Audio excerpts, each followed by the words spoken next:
doutrina espírita, ela se caracteriza por esse corpo doutrinário, com princípios e valores bem específicos. Já o movimento espírita, ele é caracterizado por um conjunto de pessoas e instituições que são orientadas pelos princípios e valores, ou deveriam ser, né, pelos princípios e valores da doutrina espírita. Mas não se confunde com o próprio espiritismo, não se confunde com a doutrina dos espíritos. Essas pessoas e instituições, elas vão desenvolver práticas, algumas coerentes e outras nem tanto, né? Algumas até incoerentes, e que convivem no mesmo ambiente que a gente chama de movimento espírita. O movimento espírita, de forma geral, ele é um grupo heterogêneo, formado por pessoas com diferentes níveis de conhecimento, de interpretação do que seja a doutrina espírita. Um observador externo, por exemplo, ele pode achar que, de maneira incorreta, que existiriam vários espiritismos, e não, isso é errado, é falso. Só existe uma doutrina espírita, mas com diferentes interpretações conforme a maturidade dos seus adeptos, dos seus profitentes. Então, só tem um espiritismo, que é aquele cujos princípios e valores, cujo corpo doutrinário, cujo corpo teórico, ele é apresentado nas obras de Allan Kardec, e nós temos as interpretações e as vivências, né, muitas vezes com práticas decorrentes da maturidade e conhecimento de cada um em cima desse corpo doutrinário. O primeiro desafio que a gente tem é centrar a essência doutrinária nas obras de Allan Kardec. A essência doutrinária, os princípios e valores que foram validados por um critério racional que legitima o conhecimento espírita são as obras de Allan Kardec. Qualquer outra fonte, não desmerecendo, não é nenhum demérito, mas qualquer outra fonte de informação que nós teríamos, a primeira questão, a primeira pergunta que nós deveríamos fazer é: essa informação passou por algum critério de validação, de legitimação, que pudesse caracterizar a sua não só utilidade, mas o seu reconhecimento como um princípio, uma verdade espírita? E nisso nós não podemos assumir o critério de argumento de autoridade. Ah, foi o fulano que disse, foi o ciclano que disse, ah, foi a instituição tal que divulgou essa informação. Uma fonte, ela pode ser muito respeitável, mas não quer dizer que nós devemos aceitar cegamente tudo que é apresentado.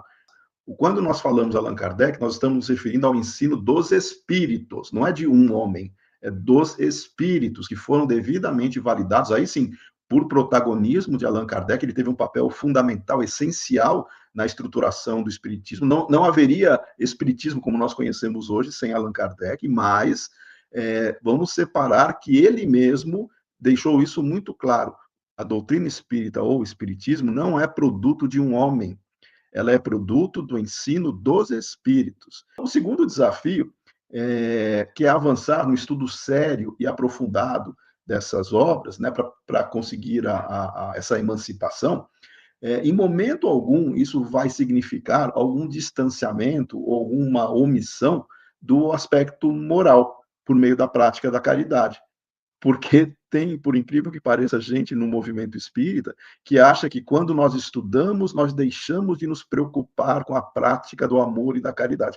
É o contrário. Quanto mais nós conhecemos, mais necessidade nós temos de exercitar aquilo que nós sabemos que vai nos libertar do orgulho e do egoísmo e nos tornar pessoas melhores e galgar, né, estágios de felicidade.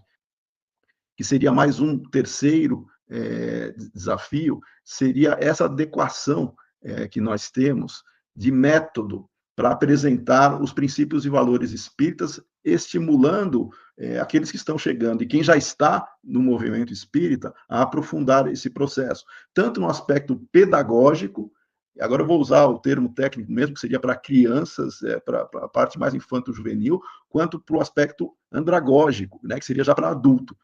O método que nós vamos nos servir, ele é proporcional às características do indivíduo. Mas no Brasil mesmo, nós temos um teste chamado SAEB, que é o Sistema de Avaliação da Educação Básica, que tem níveis alarmantes de analfabetismo funcional em todas as etapas escolares, principalmente no ensino médio. Ou seja, é um contexto muito grave. O Espiritismo responde quem nós somos, de onde viemos e para onde nós iremos. São as três questões filosóficas que mais incomodaram e incomodam, né, boa parte da humanidade.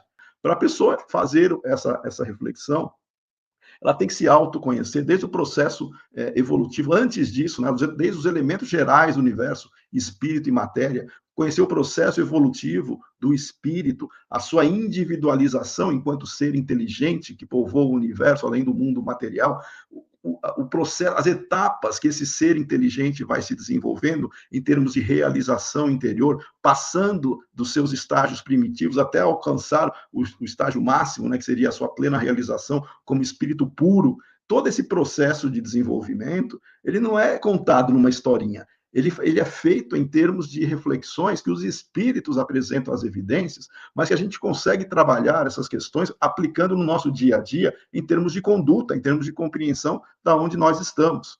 Nós temos um problema sério de analfabetismo funcional. A pessoa lê, mas não necessariamente ela vai entender.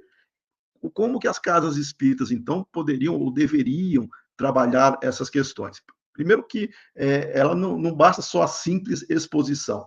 É um conjunto de situações que nós temos que entender que elas podem facilitar a compreensão, dando suporte e estimulando a reflexão. Grupos de estudo geralmente costumam ter um efeito muito bom, imprescindível que se adote estratégias didáticas e de comunicação que respeitem essa diversidade cognitiva, principalmente da população infanto-juvenil.